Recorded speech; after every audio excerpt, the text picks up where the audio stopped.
To make your sloppy joe, you will need the following pattern pieces: a front, a back, you'll need 2 sleeves because you have 2 arms. Mine are in different colours because I was just using some leftover fabric in the cupboard. You'll need a hood, a pocket, and you'll also need some ribbing. This goes around the wrist, I have 2 there, and a long piece for around the waist. To start your pocket, open up the pocket piece. Fold down this edge here 1.5 centimetres. You need to make sure that you use the 1.5 centimetre seam allowance for this. If it's too small, you won't be able to get your hands in the pocket. This has a slight curve, so make sure you keep the curve in it, and you may like to iron around there as well.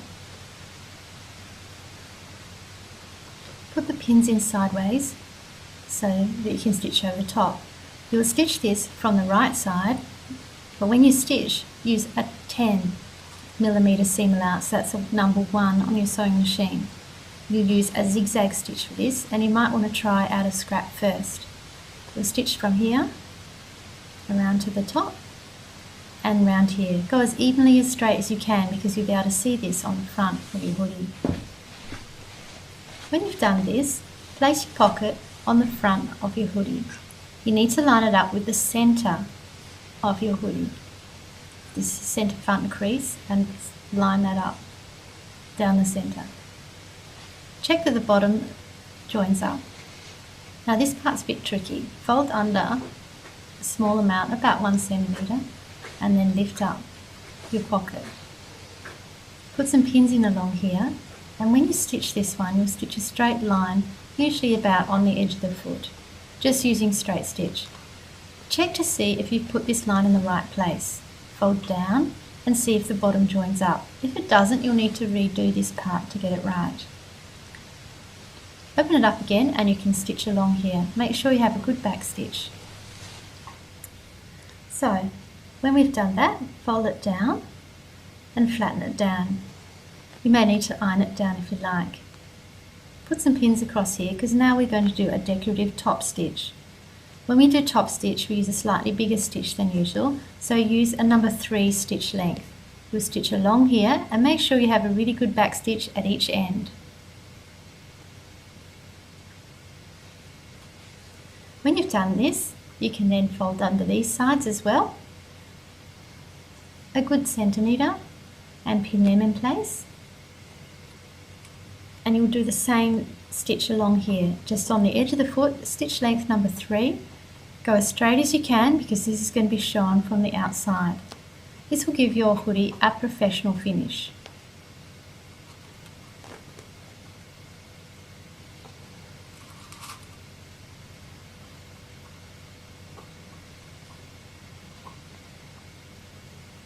Stitch down here, make sure you have a good back stitch. Now we're going to do the shoulder seams. If you have any decoration to do on your hoodie, it's a good idea to do that now before you start stitching all the pieces together. Join up your front and your back at the shoulder seams. You're going to use a 1 centimetre seam allowance and use a straight stitch for this. Stitch length number 2.8, or you could use a stitch length of number 3 for this.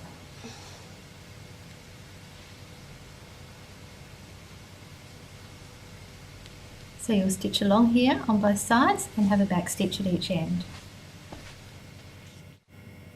Now you're ready to do your sleeves. Turn your hoodie around and place the right side towards you. Fold the shoulder seam towards the back of your garment. It might be a good idea to iron this. Get your sleeve and find the top of your sleeve will have the halfway point on the sleeve. Open up your sleeve and putting right sides together, you would join this pin up with your shoulder seam. Put a pin through, and I like to put it so it's actually pinning that shoulder seam towards the back. Now this is a tricky part because we've got 2 curves that we have to put together. So notice how I clamp with one hand and then I twist and pull. So put your pin in, hold it down and twist and turn. Put the pin in and twist and turn. So you'll pin down one pin at a time and turn the material around. Twist and turn. Twist it around and pin. You may have to do this a few times to get it right. It's important that everything is sitting flat before you start to seam stitch and there's no bubbles. Get this checked by a teacher before you start. If you have a look at mine, you'll see it's nice and flat, ready to sew.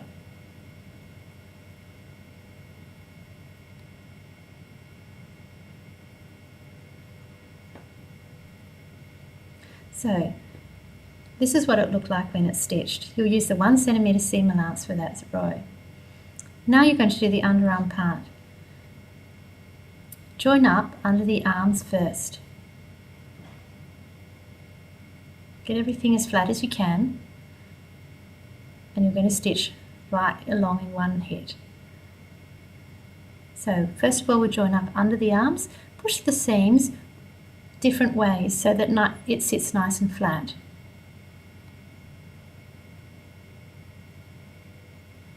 So they'll be facing opposite ways, those two seams. Now you can pin towards the cuff. Notice how I put my finger in between the two so I can stretch them along. Pin along and make sure that this is all sitting flat and there's no bubbles. Get this checked as well before you start stitching. For this you'll use a 1 centimetre seam allowance and a stitch length of 2.8 or 3. Now I'm going to pin the other half. Get it all flat and put the pins in all the way up to the underarm seam.